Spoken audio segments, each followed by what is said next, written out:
নতুন করে হয়নি বৃষ্টি। কক্সবাজার সদর, রামু ও মাতামুহুরী থেকে নেমে গেছে পানি। তবে নিম্নাঞ্চল হওয়ায় চকরিয়া ও পেকুয়া উপজেলা থেকে বন্যার পানি নামতে দেরি হচ্ছে।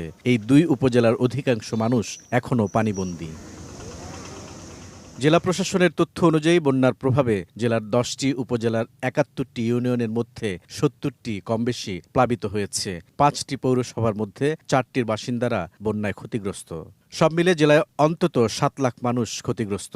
বন্যা ও পাহাড় ধসে জেলায় ১৫ রোহিঙ্গা সহ মৃত্যু হয়েছে ৩১ জনের। কুরিয়া, মাতামুহুরী, পেকুয়া, সদর এবং রামু এই ৫টি উপজেলা সবচেয়ে বেশি ক্ষতি হয়েছে।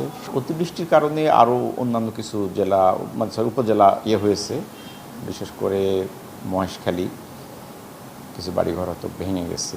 জেলা প্রশাসনের প্রাথমিক ক্ষয়ক্ষতির তালিকা অনুযায়ী বন্যায় সবচেয়ে বেশি ক্ষতিগ্রস্ত হয়েছে মৎস্য খাত। জেলার ৬১ ইউনিয়নের ৩,৯১৮টি পুকুর ও ৪৫৩টি চিংড়ির ঘের ক্ষতিগ্রস্ত হয়েছে। এর ফলে ৩৮৫ টন চিংড়ি ও ২২১ লাখ চিংড়ির পোনা ক্ষতিগ্রস্ত হয়েছে, যার আর্থিক মূল্য প্রায় ৪৭ কোটি টাকা। ৪,২১১ হেক্টর জমির ফসল নষ্ট হওয়ার পাশাপাশি মোট ক্ষতিগ্রস্ত কৃষকের সংখ্যা ৪৩,২১০ জন। ৪৪টি জায়গায় বেড়িবাঁধ ক্ষতিগ্রস্ত হয়েছে, ব্রিজ কালভার্টের সংখ্যা ৫৮টি। পানি উন্নয়ন বোর্ডের প্রায় ৪৪টি স্থানে বাঁধ ক্ষয়ক্ষতি হয়েছে। তারপর সড়ক জনবিভাগে ১৫ কিলোমিটার রাস্তা কিছুটা ক্ষতিগ্রস্ত। পানিতে নিমজ্জিত রাস্তা, আপনার গ্রামীণ রাস্তা যেটা এলজিডির আওতায়, সেটা ৩০০ কিলোমিটার। মৎস্য ডিপার্টমেন্টে সবচেয়ে বেশি ক্ষতি হয়েছে, পুকুর নিমজ্জিত হয়।